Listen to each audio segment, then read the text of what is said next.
He is from the 6th District, Lexington, Kentucky. It must be a Republican. We know that. Andrew Barr joins us, Andy Barr. And what Andy Barr knows is the Fayette County Board of Elections is run a little bit better than the New York City Board of Elections. They can count the votes down there. Andy, to go to the votes in your election, you're not a borderline congressman. You won 57.3% to 41% for the evil Democrat. What do the Republicans need to do right now that are in much tighter districts to make 2022 a good outcome? I think we need to address the concerns of the American people. You just were talking about the labor shortage crisis in the country, concerns about inflation. These are real. The Fed says, and Janet Yellen say, that it's transitory. I'm not so sure. When you talk to the home builders, when you talk to people who have to purchase the lumber and the steel, and you talk to the restaurateurs who are buying food and the trucking companies that are dealing with higher fuel costs, inflation is real and it's a crisis. So I think speaking to those basic pocketbook concerns of the American people is what's going to deliver the majority back to us. But it's not about the politics, it's about solving these problems, and we do have challenges facing us in the country.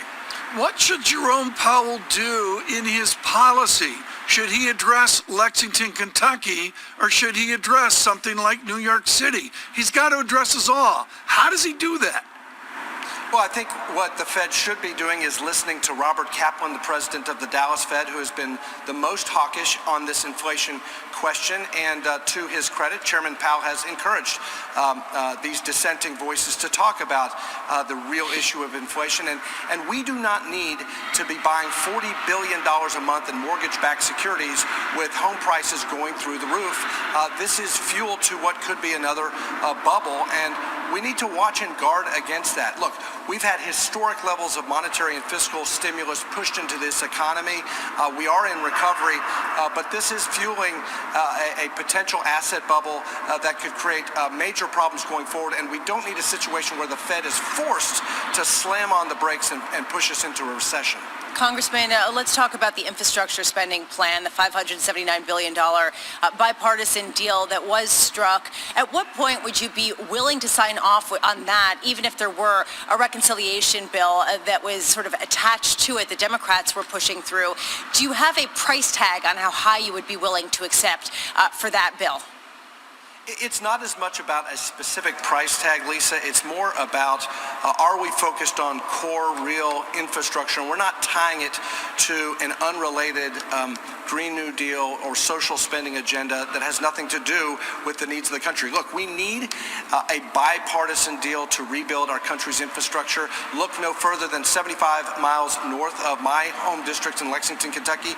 You see the Brent Spence Bridge falling into the Ohio River. This is a major source of interstate commerce tying Detroit to Tampa through Cincinnati and northern Kentucky.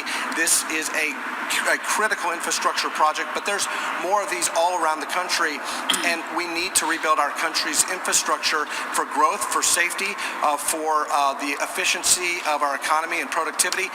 But the key is, are we going to do so the right way? Are we going to do so through streamlining permitting and regulatory reform and slashing red tape, which would save $3.7 trillion? Are we going to do it through private capital as opposed to imposing huge new taxes on the American people that would make us uncompetitive and force U.S. corporations to move towards inversions again and move capital and jobs overseas?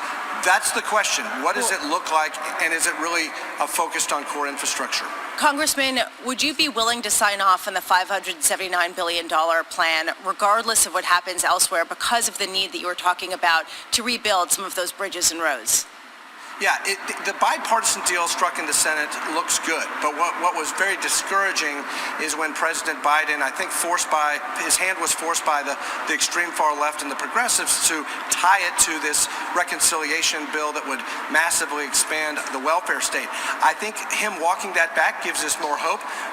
But look, the Democrats are having a really hard time right now internally deciding what it is that they can do. But Congressman, would you sign off on the $579 billion plan regardless of what happens on the other side?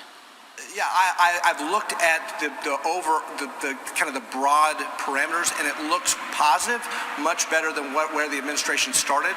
So the details have yet to be put into a bill.